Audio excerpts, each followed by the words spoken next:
আমার এক ভাইয়ে প্রশ্ন করছেন বেঙ্গলোর তাকিয়া যে হজরত যে হারাম খামর হারাম জিনিস খাওয়া মুসলমানের লাগে জায়েজ আছে নি বা শুভেচ্ছা জানানো জায়েজ আছে?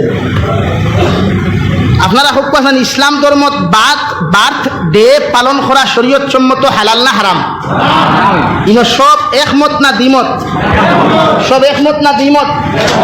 ইসলাম ধর্মত বার্থ ডে পালন করা, বার্থডে যেগুলো খোয়া হয় কেক কাটিয়া বা ফেসবুকে উইশ করিয়া কমেন্টসের মাধ্যমে হ্যাপি বার্থডে হইয়া উইশ যেটা করা হয়, এটা ইসলাম সম্মত শরীয়ত সম্মত জায়েজ না হারাম?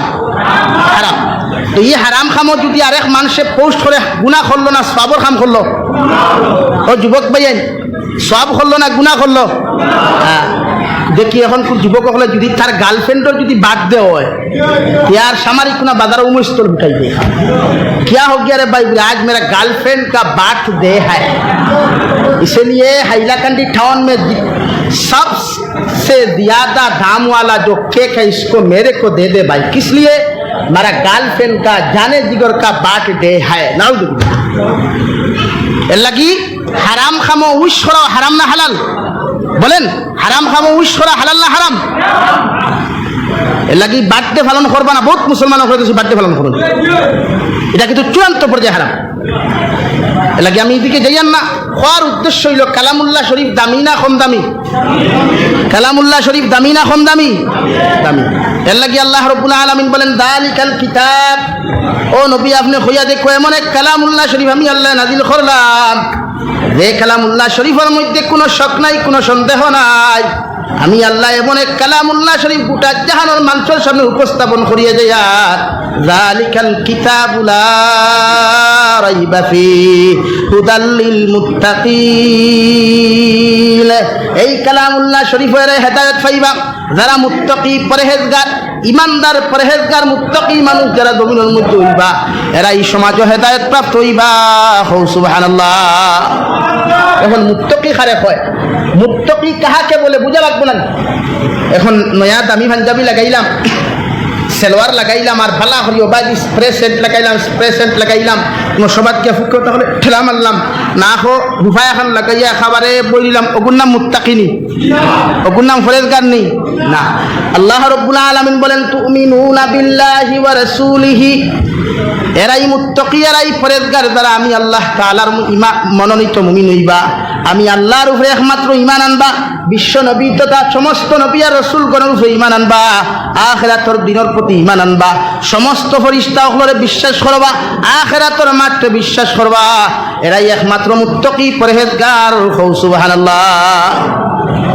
ঈমানদার হইয়া কুরআন আর হাদিস ভিত্তিক জীবন যাপন করব, সুন্নাহ ভিত্তিক শরিয়া ভিত্তিক জীবন যাপন করব, এদেরকে হেদায়েত প্রাপ্ত মুত্তাকিন বলা হয়। সুবহানাল্লাহ। এখন আমরা কুরআন ভিত্তিক সমাজ তো ভারত চলতো না, কারণ ভারত গণতন্ত্র দেশ। বিশ্বনবী ফরমায় যে যদি ইসলামিক রাষ্ট্র যদি কোনো মানুষের তার রাজত্ব চালাইয়া যায় ইসলাম ভিত্তিক, ভাই আমরা তো সমাজও নেতা হওয়ার অভাব নাই, আমরা সমাজও নেতা হওয়ার অভাব নেই। আরো আল্লাহ দেখুয়া হো আল্লাহুম্মা আমিন। আল্লাহ আমরা ওলা নেতা হল দেখুয়া যারা যোগ্যতা সম্পন্ন, ভালো মন মানসিকতা, যারা কাছে হিংসা থাকতো না, ফিতনা থাকতো না, যারা কাছে মানবতা থাকতো, দেশ আর জাতি এবং দিনের প্রতি মহব্বত থাকতো, ওলা নেতা হল আল্লাহ আমরা দেখুয়া দূরে হো আল্লাহুম্মা আমিন। আমরা তো ওলা এই ভারতবর্ষের জমিন 850 বছর হলো মুঘল সম্রাট হলে রাজত্ব করিয়া গেলা। হযরতে ইমাম বখতিয়ার উদ্দিন কাকি রহমতুল্লাহ আলাইহি ইন্তেকাল হওয়ার বাদে জনতার মাঠে নেবা হইল। আপনারা রাঙ্গাউটি হুজুরের জনতার যে মানুষ দেখলানি, ইমাম বখতিয়ার উদ্দিন কাকি রহমতুল্লাহ আলাইহি ইন্তেকাল হওয়ার বাদে জনতার মাঠে নেবা হইল। লক্ষ লক্ষ মানুষ দিল্লির যে কুতুব মিনার আছে রে ভাই, ইমাম কুতুবউদ্দিন বখতিয়ার কাকি রহমতুল্লাহ আলাইহি নামে পরিচিত। আই জবদি দিল্লির মধ্যে কুতুব মিনার, যার নামে কুতুব মিনার ওখান দিল্লির মধ্যে প্রতিষ্ঠিত করা হইল। ও ইমাম কুতুবউদ্দিন বখতিয়ার কাকি ইন্তেকাল হওয়ার বাদে জনতার মাঠের মধ্যে উপস্থিত হওয়ার লগে লগে লক্ষ লক্ষ মানুষ সকল হাজির হয়ে গেলা গিয়া চেহারা দেখিয়া সারায় কইল, ইমাম সাহেব আর দেরি করা যাবে না, জনতার নামাজ ঘন্টা পড়াইয়া আপনি তারে দাফন করিলা কুয়া। ইমাম সাহেবের সঙ্গে সঙ্গে জবাব দিল, ও জনতার মুসল্লি হল, এই কুতুবউদ্দিন বখতিয়ার উদ্দিন কাকিয়ে কুতুবুদ্দিন বখতিয়ারে কাকি ইন্তেকাল হওয়ার আগে 4টা জিনিসের শর্ত দিয়া গেছেন। 4 শর্তওয়ালা যদি কোনো মানুষ ই জমিনের মধ্যে হওয়া যায় ও এই তান জনদার নমাজ পড়াইয়া দাফন করিয়া যাইতা, নতুবা তানে বিনা জনদায় দাফন করা হইতো। হো সুবহানাল্লাহ। হে হইছে যার নামে কুতুব মিনার, যার নামে কিতাবাই কুতুব মিনার চিননি? দিল্লির যারা গেছেন দেখছেন, এরা তো নিশ্চয় গেছেন দেখবা। তার নাম আসলো কুতুবুদ্দিন বখতিয়ারে কাকি রহমতুল্লাহ। মরার আগে ঘোষণা করছেন, ও আমার খাদিম, আমি ইন্তেকাল হওয়ার বাদে আমার জনতার দেশারে দি ভরাইও না। এখানে 4 গুণওয়ালা যদি কোনো ব্যক্তি হও খানে দি জনতার নামাজ ভরাইও। দূরে হও সুবহানাল্লাহ, আরো দূরে হও সুবহানাল্লাহ। 4 গুণের কথা কইতাম নি, কইলেন শরম পাইবাই। লক্ষ লক্ষ মুসল্লি হল, সারা মুসল্লি হলে কইল, ও খাদিম সাহেব আপনি আর দেরি করবা না। কুতুবুদ্দিন বখতিয়ারে কাকি রহমতুল্লাহ আলাইহি তোমার কোন 4 গুণের কথা হইয়া গেছেন তুমি ওটা আলোচনা করিলাও। ও সারা লক্ষ লক্ষ মানুষের সামনে ঘোষণা করা হলো, মাঠের মানুষ হল 1 নম্বর গুণওয়ালা মানুষ হইলা যার জীবনে কোনোদিন তাকবীর উলা ছাড়েন নাই।